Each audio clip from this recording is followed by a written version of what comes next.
I suspect most, if not all of you, were at the session this morning featuring PJ O'Rourke, in which case you've already heard the introduction, although I imagine you all knew it anyway. So I'll give you the perfunctory version. He's the American satirist who's written 16 books, and if you don't update, by the 3 months, it may well even be 17 by now. But more often than not, he's been very successful having a laugh at the expense of others, which he gets away with mostly because we tend to be inclined to laugh along with him, even when we're the target.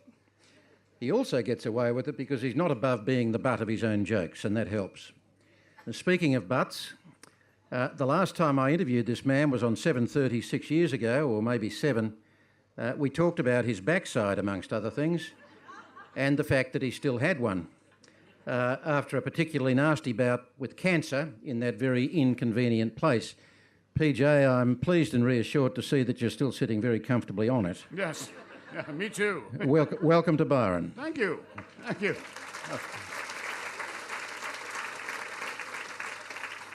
So I assume, and this isn't intended as a pun, I assume that is behind you now. The cancer's absolutely dispensed with. We're touchwood, yes. Right.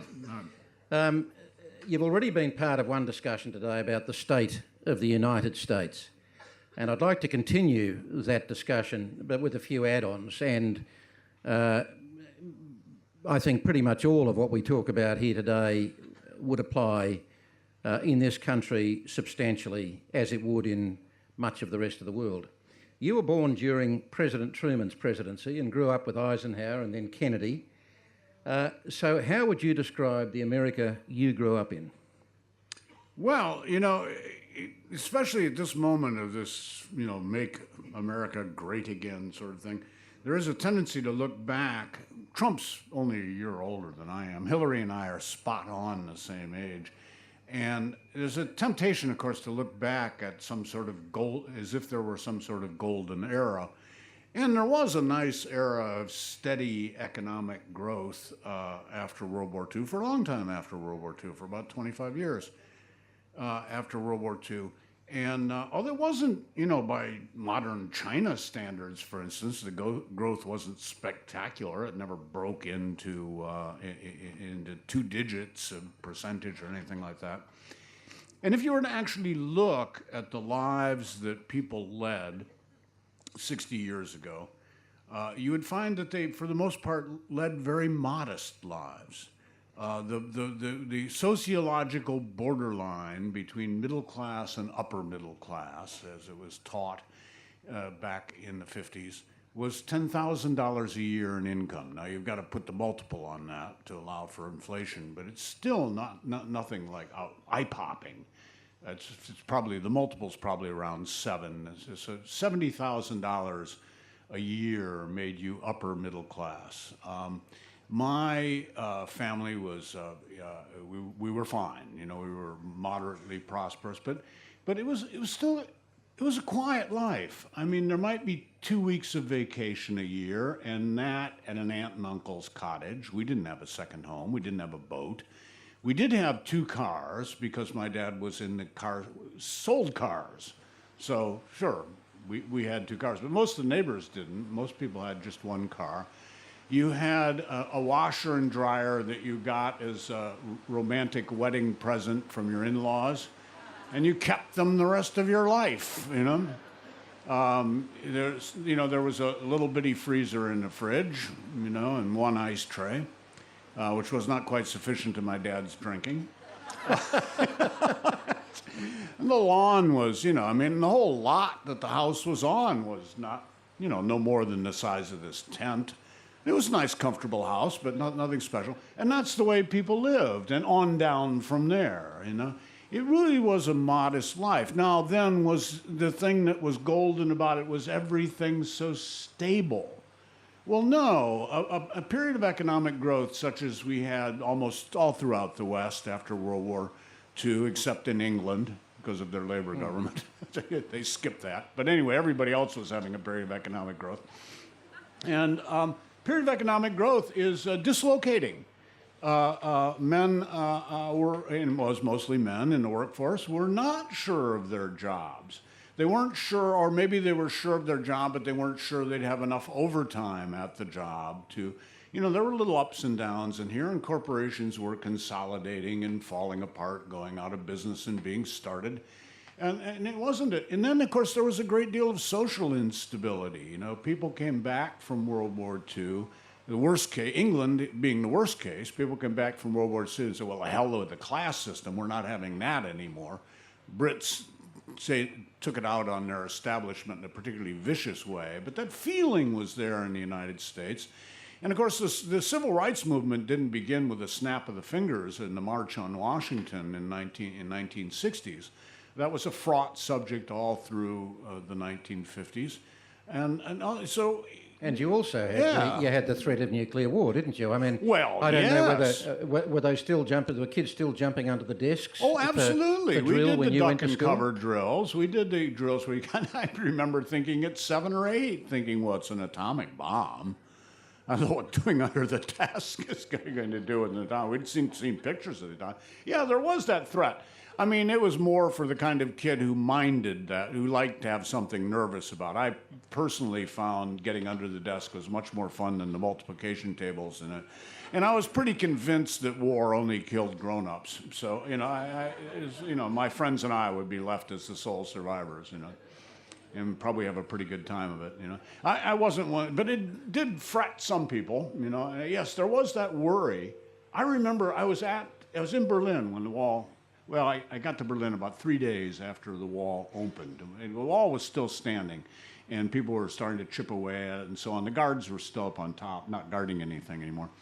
And I remember that amazing feeling in 1989 that it's like a burden had been lifted that I didn't know was there. I thought, we aren't going to die in a giant atomic war. I hadn't foreseen Trump, of course, in the White House, but at that moment in 1989, it was like I'd lived with this in my entire life, my entire conscious life. And then one day in November of 1989, it was gone. So, yeah, that golden era, nonsense, it wasn't it? Well, you had, I mean, through that era, you also had the sharp divisions of the Vietnam War. I mean, you had simultaneously, with the civil rights movement gathering strength, and the frictions and divisions that were developing there. Simultaneously, you also had the Vietnam War pulling the country apart, particularly as it became increasingly obvious that you were losing. Oh, yes, yeah. The Vietnam War was a bad factor, but as we were talking earlier about Yes. How anytime you have a crisis, whether it's a crisis like the American election or whatever crisis you have, there's never one cause to the thing. It's always spurious to go after one causal factor. In the 60s, a lot was going on, starting with the pill, moving to drugs, the civil rights movement, and then to galvanize it all was this marvelously stupid war. And we didn't even just go to the war. I mean, it'd be one thing to have a bad war. Well, we had one in Iraq, where you hold the war, and then it's over, sort of, except for the aftermath, But I mean, it's a sort of like a little, it's a play date, like a play date gone horribly wrong. But the Vietnam War crept up on us. First there were 100 advisors and U.S. advisors, and then there were more advisors, and then there were a few troops, and then there were lots of troops, and then there were all the troops, and you could possibly imagine, And, we're having a wonderful time, meanwhile, in the 60s. We discovered sex. We were the first generation to ever have sex. No previous generation Well, certainly in that quantity. Well, quantitatively, we were number one.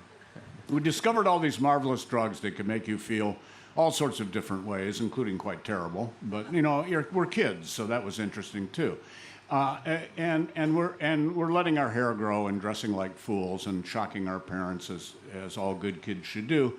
And right in the midst of us, the government comes and says, I want you to go far away to some place with noxious flora and fauna and shoot people that you don't know.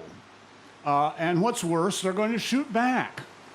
And I thought, well, I've got this drunken stepfather at home. I'm glad to shoot him, give me the gun.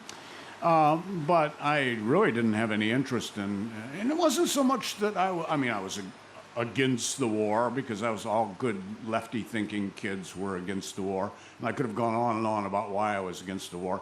But really, I was against cutting my hair and marching around and getting up early in the morning and not having a lot of cute girls around was what I was really against, How dare you interrupt this fun decade with a silly war? So I might be leading with my chin on this, but what were the influences that shaped you through that period, apart from the drugs and possibly the sex?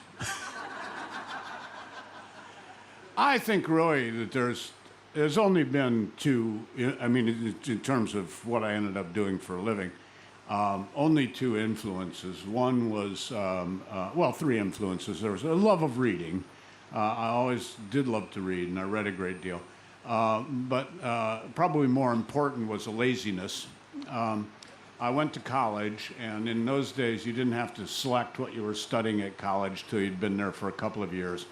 And so after I'd been there for a couple of years, and I did have to select what I was studying, I'm looking through the course catalog, and I came across English. You could be an English major. I go, English? I speak that. How hard can it be? No. You speak American. No, well, fair enough. I do speak American. But American was what was taught at my state college. And not only that, but it segued into my true interest in college, which was finding classes that met afternoon, and preferably only on Tuesday and Thursday. And as it turned out, the instructors in the English department, the professors in the English department, they were a hard-drinking bunch at my school, rarely up early in the morning, didn't hold their classes until afternoon. Looking a little frayed around the edges on Monday, and sort of hors de combat by 10 o'clock, 11 o'clock Friday morning. So I got my dream came true. I got to study in a language that I more or less understood afternoon, mostly only on Tuesdays and Thursdays. But then the third influence, and probably where I got my job, was my family. And I don't mean that in any squishy sort of way. I don't mean that they were supportive. They certainly weren't. But there are two kinds of Irish families. There are hitting families, and there are teasing families. And I had the very good fortune to come from a teasing family. My family didn't hit each other very often, or even other people, only occasionally. But they did tease each other, and that was how they expressed all their emotions, be it love, be it anger, annoyance, encouragement, etc., was always conveyed by teasing, and that's how I got my job. Right. So I'm just sitting here thinking about all this and relating to a lot of it, but there you go. So when did you emerge from your chrysalis of vague left-wing notions and National Lampoon days into a fully fledged libertarian conservative? Oh, I was quite conservative by the time I was writing for National Lampoon. I was one of the few humorists at National Lampoon who had fairly conservative politics. And the reason was that I'd been pretty deeply involved in the anti-war movement in the United States. I don't think I was a serious contributor to, well, you notice how quickly we got done with the war once the anti-war movement started to go. It was almost... It took a while. God, it took all the rest of the years of the war is what it took. Yeah. I think if anything, we sort of like probably, a bunch of dirty, scraggly kids dressed like clowns screaming and yelling in the street, probably prolonged the war by at least 2 years, I mean, the adults were going, I was just thinking that war wasn't such a good idea, and I looked out the window and I saw those kids, I thought, nah. Let's press on with it. Anything they're for has to be, pretty much have to be against. But what had happened, I often tell a sort of amusing story about how I turned from left to right. which I'll tell now, you know, I mean, because it's not true. I mean, I got my first paycheck. I had gone without working as long as one possibly could, and perhaps a little longer, you know, and I finally got a job. And that job paid, it paid $75 a week. And we were paid every 2 weeks. And I was really looking forward to that $150, and so was my landlord. And when I got my paycheck, I netted out around $86.50 or something after federal tax and state tax and city tax and Social Security and like health plan and my retirement plan and union dues and all this. I netted out, you know, and I said, I'm a communist. I'm a communist. I've yelled for communism. I've screeched and shouted for communism. I've demonstrated for communism, broken windows for communism, graffitied buildings for communism. I'm a communist. And here I finally get a job with a large capitalist corporation, and I get my first paycheck, and I find out we've got communism already. They just took half my pay, and what am I on about, you know? And that's true so far as it goes. But in point of fact, I had watched the leftist anti-war, the movement, as it was called in the United States, of anti-war sentiments, left-wing politics. I had watched it get darker and more violent, and by the time that the group of terrorists called the Weather Underground were afoot, who were kids just like me, you know, from middle-class backgrounds, gone to university and all this, they were out blowing up things. Among the things they blew up quite famously in Greenwich Village was themselves.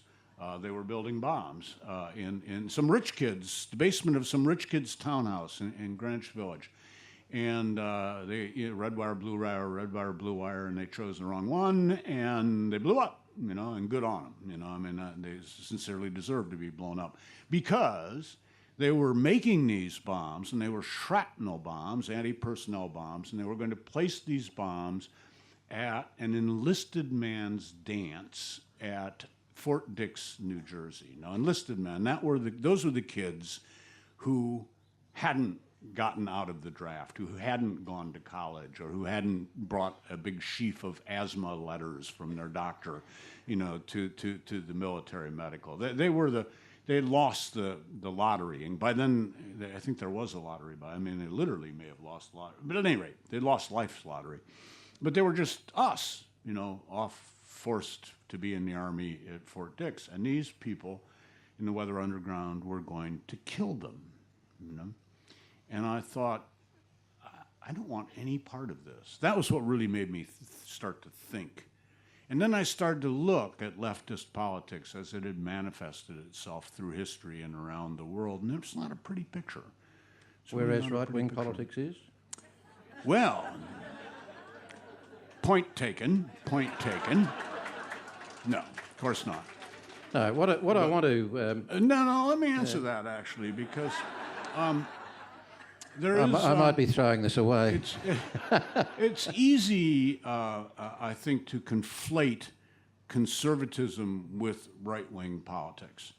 All politics is about power, and it's about getting power, preferably for yourself, but if not, for your close personal friends. It's really about acquiring power. When you go to the end of the spectrum in politics, either to the right or to the left, it becomes all about power. There really isn't a great difference between Franco and Stalin in terms of what they wanted. What they wanted was power. I think Stalin killed more. Well, it's a bigger country, you know, and he had more time. So, you know, doubtless you're right. But you know, conservatism, small c conservatism, is simply don't change anything, because every time things change, things get all screwed up. You know, just leave it alone, leave it alone, leave it alone.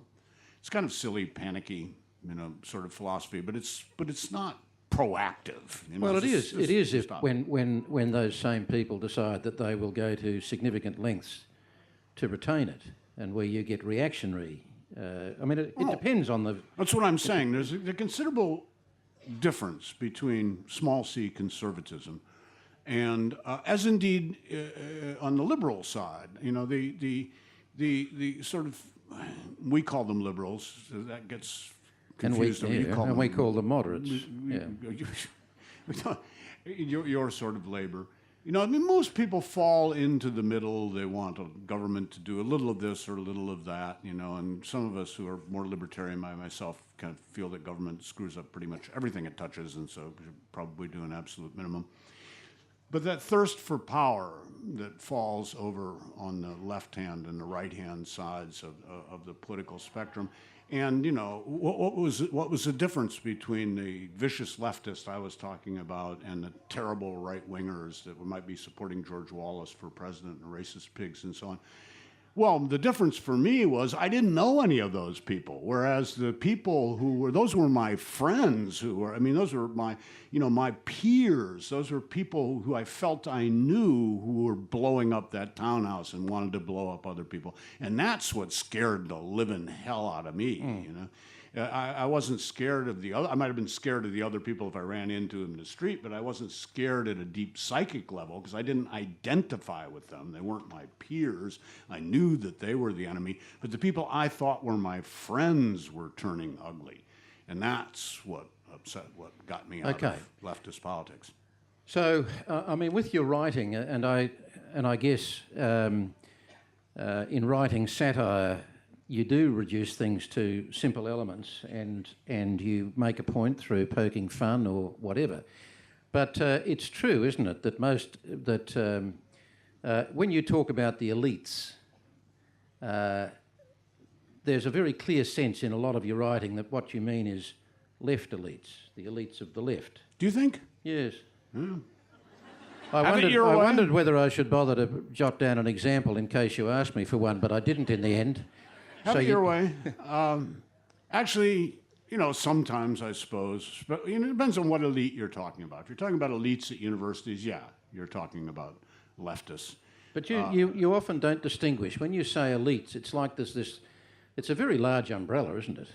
Well, lately, I have been talking a lot about elites. Those of you who were there this morning heard me talk a little bit about elites. I do think that the educational, business, economic, political level, there has been a disconnect between ordinary citizenry and the people who are in charge. And those people who are in charge, as I pointed out this morning, those people in charge includes all of us. All of us. There's a lot of people sitting here who would feel quite powerless. Who wouldn't feel that they're part of an elite. No, you wouldn't feel, but you can read, can't you? Every single damn one of you. Not only can you read, you do it. You read stuff, Probably pretty up to speed on what's happening in the rest of the world, You probably, you probably think things through. You probably actually think about whether it's really worthwhile to separate the green plastic from the clear plastic, you may not do it, but the thought goes through your mind, Makes you, as far as a lot of people in the world are concerned, makes you part of the ruling elite, part of the people that get spoken to when politicians speak. An example I gave this morning was somebody I was talking to a Trump supporter, and I wanted to know. Person didn't seem to be insane, didn't seem to be a raving maniac, didn't seem to be like a slavering racist or a xenophobe. I wanted to know why. Why don't you consider this man rather vulgar? I said, and he said, yeah. I don't think I used rather vulgar. I said, I think asshole was the word I said. Doesn't he seem like kind of an asshole? And he said, yes, he does. And I said, would you want him around in your house? And no, I wouldn't. Well, why are you voting for this guy? And he said, because I'm fed up with it. I've had it. I've had it with what and he didn't use the word elite, he's just had it. I've had it with what, everybody is talking about, what all the people in charge are talking about. He said, I've got a business. I work hard at the business. I got a lot of problems with the business. I got problems with government. I got problems with taxes. I got problems with paperwork and bureaucracy and permits and all this kind of stuff.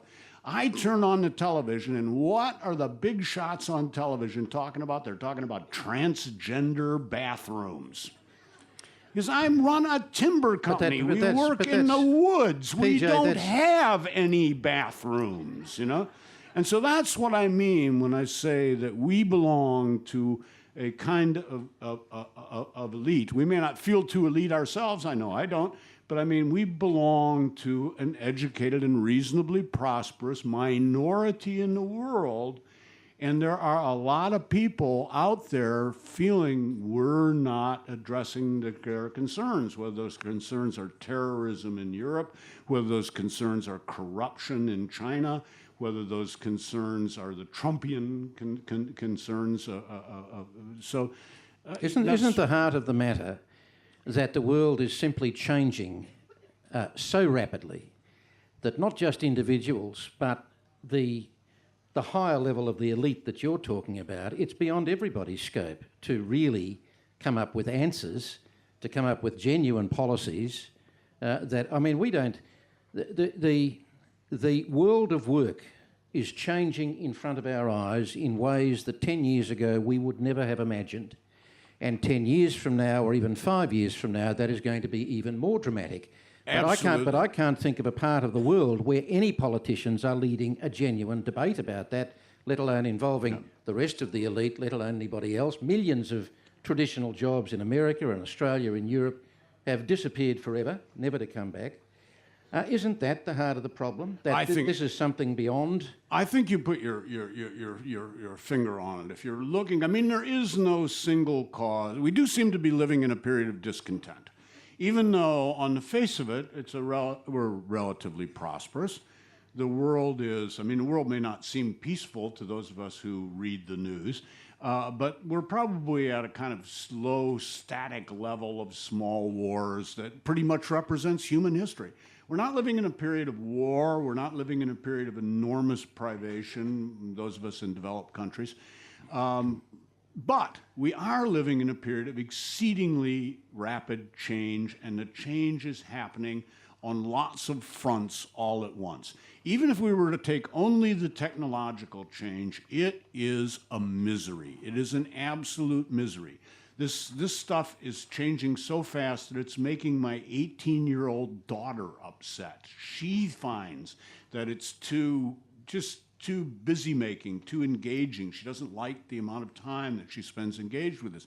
It is upending our economy. If you put this together with globalization of trade, and they are kind of part and parcel, if you put this, the change in the electronic economy, we're undergoing one of those fundamental changes. It's like the moldboard plow. You know, it's like the invention of agriculture, like the domestication of sheep, like the Industrial Revolution. We are going. I think it's bigger than any of that, PJ. Well, it may well be.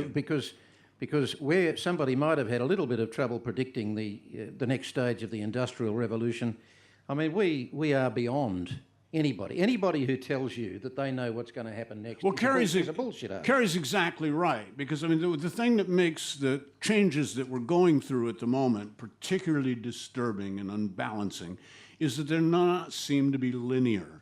You know, I mean, there's one thing about the Industrial Revolution. You know, the Industrial Revolution caused enormous ferment. It caused, dark satanic mills. It caused a lot of problems. It caused a need for a lot of adjustment, but there was a linearity to it, like the railroad tracks that marked it, you know. And once you'd seen a railroad train, how surprised could you be by an automobile? It's just a locomotive off the track, really, you know. There was a linearity to some of these changes. There's probably a linearity which is not true now. Domestication of sheep, for all I know. I mean, it's no but then on top of that, layered on top of that, you get an idiot decision like George W. Bush to go into Iraq. Which even people on his side have since described as the worst foreign policy decision or the biggest foreign policy disaster of the century for America. I would, and you would know American history a damn sight better than I do. Can you think of a more destructive, worse decision by an American president than that? Oh yeah, absolutely. Well, it wasn't an American president, but the decision of the Southern states to secede after Lincoln was elected would rate above the Iraq War. And also, I mean, I covered the Iraq War. I was there. It wasn't like we attacked a nice guy. But that's not the point, PJ. I mean, the genie. I mean, truly. Hold on now. Yeah. the aftermath, the second part of the planning of the Iraq War, that is to say, what happens after we win the war, there's no doubt with it. It didn't exist at all. It wasn't just bad planning. One could understand bad planning. Bad planning might have had unforeseen good outcomes. Who knows? There was no plan whatsoever. You knocked this guy out, and then you barged into his country. You got rid of all the elite, you know. And the thing is that those of us who had covered Middle East knew Iraq reasonably well. You know, you had no choice but to be in the Ba'ath Party. You simply had no choice to be in the Ba'ath Party. If we were Iraqis, everyone listening to me right here probably would have been a Ba'ath Party member. You could be stopped on the street if you were a middle-class looking person, not a peasant, not an impoverished person. If you were a middle-class looking person, you could be stopped on the street and ask for your Ba'ath Party card, and if you couldn't produce it, you could be arrested. So every person occupying any, and so we decided, oh, the Ba'ath Party is completely illegal, and they all fled. Anyway, it was just a god-awful completely. So I wouldn't say that the war in of itself was the worst decision that was ever made. It was the fact that no decision was made whatsoever about what to do after the war. That was well, it was a war based on a lie. Well, it was a war based on a lie with no after plan. Well, doubtless, you know, wonderful. Name me quickly a war that was not. You know. Well, there's truth in that too. Yeah.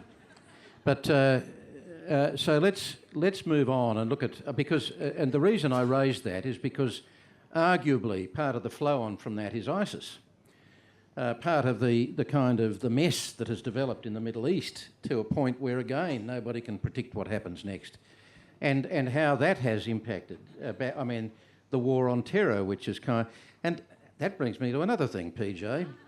That's the statistic, and it was Obama who tried to draw this comparison between deaths from terrorism in the United States since September 11 compared to deaths by gunshot in America, and it's something like it's a shade over 3,000. Have died from identifiable acts of terrorism, and anywhere, depending on which statistic you read, anywhere between 150,000 and 400,000 deaths by gunshot in the same period. Well, the great Australian sport, as far as I can tell, great Australian overseas sport is to get someone here from America and then bait them about gun violence. You know? And I'm not sure whether they're clapping you or me. I think you. I recruise myself on that, you know? We have 319 million people in America. We have, so far as we know, and we don't know very well, we have at least 319 million firearms. Now you go over and sort it out. Would you agree there has to be a start somewhere? I mean, as a libertarian conservative, where do you stand on American gun laws? I'm not going to agree to anything at all. I mean, you're asking me, do I agree that, the ocean is rising. Should I go down there and bail it with a teacup, you know? No, I genuinely want to hear... It would be a start, wouldn't it, you know? I genuinely want to hear your perspective on this. No, I don't think there's a damn thing that can be done. Really? You know, I do not. I absolutely do not. We have other heavily armed societies in the world that do not have the murder and violence rate of the United States. Israel, putting aside the Israeli-Palestinian conflict, just talking about regular old murder in Israel, has a very low, and there's a gun in every house. The Swiss are required until age, I forget what, 60 or something, to be members, reserve members of the army, and there's a gun in every Swiss house, and the Swiss murder rate is nearly nil. You know, this is a little bit like being bearded. Once upon a time, another subject, but once upon a time, there was a Swedish economist was talking to Milton Friedman, the American libertarian American economist, and he was saying, very proudly, he was saying, you know, in Sweden we have no poverty. And Milton Friedman said, well, that's interesting because among Swedes in America, we have no poverty either. You know? So the problem is Americans. You know, if you're looking to the problem, you want to eliminate something, you want to probably might want to start with eliminating Americans, or at least controlling them carefully. Why do you think that is? Why do I think it is? Because we have had an extraordinarily violent history as a nation, absolutely from the get-go. So violence is in the genes now? I don't know. I'm not a sociologist. I'm not an anthropologist. I'm just a reporter. All I can do is look at what is. I cannot look into the future at what ought to be. I cannot look back into the past. Well, in the future of what is, and I know you talk about, you quote Adam Smith and his attitude to lobbies, as you do to a number of things, but is one of the fundamental problems that you have this extraordinarily powerful lobby called the National Rifle Association. Is there nothing that can be done about the power that they wield? I mean, Nope. No, there's not a damn thing that can be done. Is that also true of, I mean, there are other big lobbies similarly. And what would you do? We have a First Amendment that allows people freedom of speech. You'd shut them up? How? No, surely it can only be done by legislation, one of your favourite things. Laws and regulations. You have lots of people calling for this legislation and it hasn't happened. Why hasn't it happened? Because Because people don't want it to happen. Is it fair to say that gridlock in the US political system now is worse than it used to be? No, nobody has been able to pass effective gun. I really don't want to be drawn into this argument. It just can't be done. Americans like their guns. They may say, in fact, they may believe guns should be taken away from everybody else, but they're not from me, I mean, in times of crisis, we look at that 9mm Glock and we think Visa card of the future. No. All right. Well, now let me get back on the track I started on. The reason there's no effective legislation against guns is because America's a democracy and Americans don't want it. Simple as that. Yeah. Isn't some magical no evil politician, people back there so no political manipulating? leader. So the political leadership of America should just give up on that. I might as well, Okay. It's not my definition of leadership. Coming back to the track that I started on, which is I wanted to compare the America that you grew up in and the America today, and we're talking, of course, most recently of the Trump phenomenon and the choice that Americans pretty much don't want, really. They don't want Hillary, but huge numbers don't want Trump. And so you've got this extraordinary state of play. Yeah. How did it come to that? Would that one had an easy sort of answer to this. Obviously, Americans are frustrated with their political system. I mean, the easy, simple answer is that Trump is an FU vote, and Trump is a middle finger of a vote. The thing that elites like ourselves tend to forget about Donald Trump is that while he's just this random clown that kind of popped out of, not nowhere exactly, but popped out of peripheral vision into full frontal view, that he has spent every week in 200 million American homes. I personally didn't get it, not sure I get it yet, just how famous this man is. So in one respect, you have people are voting for a character on a show on television. It is my deepest hope that once they see the actor who is playing this character on American television, that they will be dissuaded from voting for him. It is, however, undeniable that one of the problems that gives rise to Trump is the absolute frustration that Americans had with all the other political candidates running, starting, of course, with Hillary. I mean, there is a pretty big case to be made against Hillary Clinton as president. I mean, she is the queen of cronyism. She is absolutely, she and the Clinton Foundation have just entwined themselves, body and soul, with every rich and powerful person they can find around the globe, not just in the United States. She is bossy. She is, So was Margaret Thatcher. Well, I'm sorry. It's simply the woman is nails on the blackboard. Well, you move there and vote for her. Fine, you know.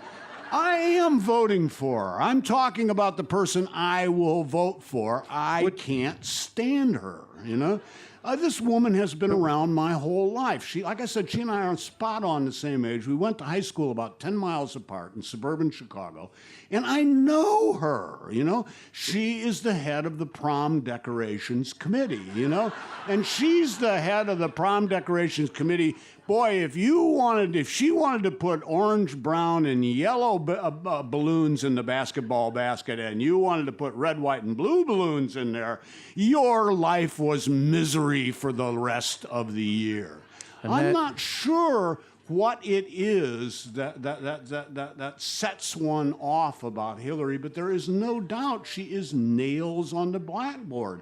She's got that voice like the teacher that you wanted to be dead in that class. You know, it's, oh, children, today we are going to have so much fun. We're going to learn about the number 7. And you go, oh, God, you know, oh, God, come 3 o'clock, come, hurry, 3 o'clock, panic 3 o'clock. She's Lucy holding the football for Charlie Brown. Let me give you another line to get on with, PJ. Yeah. Would it occur to you to describe a male presidential candidate as bossy? As bossy, or to single out his voice or his tone of voice? Well, that and everything else, you know. Let's start with his hair if we're going to get personal, you know. Wild squirrels are nesting in his hair, yes. Yes, I can get every bit as personal about this bloated, moronic, you know. I mean, here is a guy who, we all know this guy. We all know this guy because he occupies the last bar stool between us and the bathroom. Anybody who's had more than 2 beers knows this guy because they had to pass him on the way to the bathroom. He's not a loudmouth on the last bar stool. You know, and the worst of it all is he doesn't drink. This man doesn't drink, you know. So, yeah, I can get every bit as personal. It's, what the difference, I would say, between the way Trump annoys me. I mean, I think any reasonable person would be absolutely terrified of the idea of having Trump. And I feel like I could grab a Trump supporter and shake them and say, you know, come on, you're reasonable in every other aspect of your life, or almost every other aspect in your life, and you know, be reasonable here. I mean, this is terrifying. The man's going to have his finger on the button, you know, and you know, what's he going to use it on first? The state that votes against him? I don't know. So, what puzzles me about Hillary and what is that I can't quite put my finger on why she is so damn dislikable. I mean, it's not a matter simply of me. I do disagree with her. I mean, I disagree with her politics. But that isn't what makes me dislike her. I disagree with Joe Biden's politics, and I don't feel the same way about him. And it just doesn't, and I don't feel that it has to do with her being a woman. I really don't. You know, she's a, oh no, oh yes it does. Well, how the hell do you know, you know? I mean, for all you know, I'm gender fluid, you know? I might be a chick, you know? I mean, you don't know, you know? Tell me, oh yes it does. No, you've come to the right place, Peter. No, I can't figure it out. I don't know what her magic formula for being so damn bad on the stump is, you know? But I blame her. Well, part of it surely is the tiredness that people perceive about her is a tiredness that they perceive about her party, isn't it? And then you, on the other hand, you've got this other grand old party that has delivered up Trump.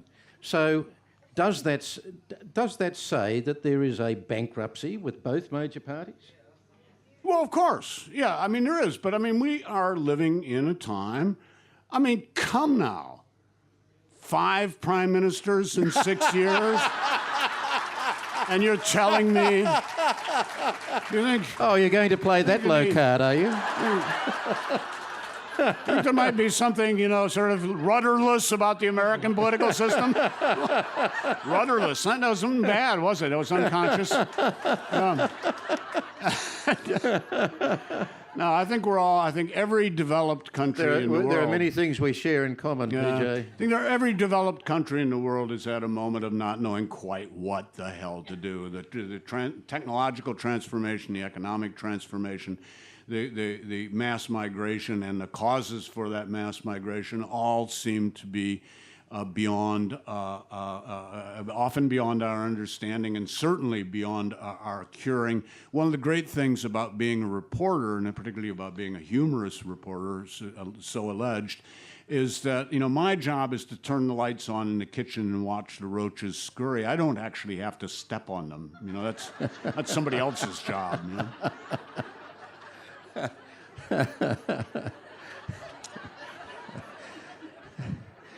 Great position to be in. Yeah, it is. I'm going to. We've got 10 minutes left, and I'm going to give you an opportunity to ask some questions. And if you don't jump in quick, I've got plenty more of my own. We've got a microphone over here. Is there a question? Question? Yeah, question there. Are there any others? Stick their hand up. Someone over there. Okay. PJ, all the Where are we? sorry. Name a sector of the room. Okay. The mass shootings in America, typically the only person with a gun is the bad guy. So obviously when people go out to shops or clubs or whatever, they're not actually armed. So all the guns sort of locked away in homes, presumably. Well, yeah. I mean, I don't know. I mean, why you would go, carry a gun to the garden center, unless you ran across a very bad plant. No, I mean, American, unlike the image that people may have of America, we don't go around armed, But there's one close by if you get particularly angry and you lose your rationality, isn't there? Well, well, I mean, one wants to keep things just in case, yes, just in case one goes crazy. And Question over here. Can we get a microphone? I got one. Oh, sorry, one here with the microphone. And then can we get a microphone? Is it on? Is it on? It's on, it's on. Yeah. Oh. I should know about microphones. PJ, given the situation of the world at the moment, would you be game to redo a similar book as Holidays in Hell? No, I would not, as a matter of fact. I mean, I spent 20 years as a foreign correspondent. And actually, Tim Page, who's here, Tim and I were talking about this last night. And Tim's seen a lot more combat than I ever did. But nonetheless, we've all seen things blown up and people shooting at each other. But it used to be in the foreign correspondent trade, we used to say to each other that aside from third world driving, which was the most dangerous thing we actually encountered, our most serious danger of injury was having our ear talked off. Everybody wanted to tell their story. Everybody had a story. Everybody had a long list of grievances, And you could sort of go over and hear the grievances on this side of the line, and then there'd be a lull in the shooting, and you could walk over to the other side of the line and get grievances over there. And, of course, that's all gone to bits. The first place with personal social media, people like ISIS don't need us to do their recruiting for them anymore. Thank you very much. We can do this on our own, We don't need to tell our story to you. And then also they discovered, and this started back during the Lebanese Civil War, but it's kind of ramped up immensely, that journalists made, they made pretty good chess pieces on the board. They weren't knights or castles or anything like that, but I mean, they were pawns, and so you could grab them and hold them for ransom and behead them and stuff, and I hate that. So, I mean, there was an idea, nobody would have ever called the media neutral. That would have been, I mean, no matter how remote the fighting, nobody was so unsophisticated as to think that we were neutral in any way. But they did feel that if they had a good story to tell, we would tell it. And they were right. And they were right about that, because a good story trumps everything, And so, if they had a really good, nasty story about horrible oppression with lots of people, especially with lots of people dead, because, if it bleeds, it leads. they could depend upon us to come and be their audience, and that's gone now. I couldn't go do that. I couldn't go do that book. The holidays have gotten shorter and the hell has gotten a lot hotter. And they shoot the messengers. They shoot the messengers. They do indeed. Even if we don't, as many of us don't have any message, shoot us anyway. Even if the fork stick is empty. Over here. Hi. My daughter will never, ever forgive me if I do not just nail you on this, PJ. Because, Okay. All right, fair enough. And can you just finish? Please explain to me, because I really can't understand, given your incredible intelligence, blah-de-blah, why you like guns. I got all this stuff about the Americans like guns and they really feel they have to have them and they can't give them up. But you, why you? Oh, yeah, I don't think I have any particularly odd fondness for guns. I own some guns. But, I mean, first and Which foremost... ones do you own? I'm mostly shotguns. I'm an avid bird hunter, and it's very hard to go out there and hit them with a rock. I'm not that skillful. So, that Do you hit them to eat them? Oh, absolutely. Right. Yeah. No, you don't. It's very naughty to shoot something you're not going to eat. I mean, unless it's coming through the bedroom window, with a gun of its own, then you can shoot it and not eat it. that's all right. But no, I don't own. But I mean, we do. I was about to say I don't own guns for personal protection. I certainly would never carry one around. Much more likely to have a stupid accident than you are to encounter some sort of desperate situation. But I can't perfectly say, we live way out in the country. I mean, truly way, way out in the country. And yes, there's a shotgun. And I tell my wife, I tell my daughters, all my kids know how to use guns. They all know about gun safety. And I've always said to them, I said, if you're frightened and you feel that there's an intruder or somebody poking about who shouldn't be poking about in the middle of the night in this very remote place, I said, just unleash the shot, just fire the shotgun. Nobody's going to stick around to see what comes next. It makes a ferocious noise. And you can just fire it right through the window. Broken glass could be easily replaced, and just let loose with one barrel of the shotgun. And believe me, nobody will be hanging around, trying to poke their way into their house. So that's, PJ, I'd love your take on the death of foreign correspondence and the rise of instant YouTube. Why did you well, say we don't want to say foreign correspondence death of the trade of foreign correspondence, not the foreign correspondents themselves, please. Yeah. And the rise of instant YouTube, people with a camera. Yeah. Well, they aren't any good at it. Tim Page and I were talking about this last night. We said not only are there no good stories, there are no damn good journalists left either. The great problem with the cameras, with the phone cameras, is that you wind up only with pictures of people looking right at you, look sort of gobsmacked and, sort of strange. Tim was explaining to me last night that you can't take real pictures with that because people immediately look toward them, and you want people to be doing what they're doing when you take that photograph. Just as, when you're covering something and you're interviewing people, you want people to be engaged in that, not engaged in the process of, oh, I'm being interviewed, oh, what fun, Last question.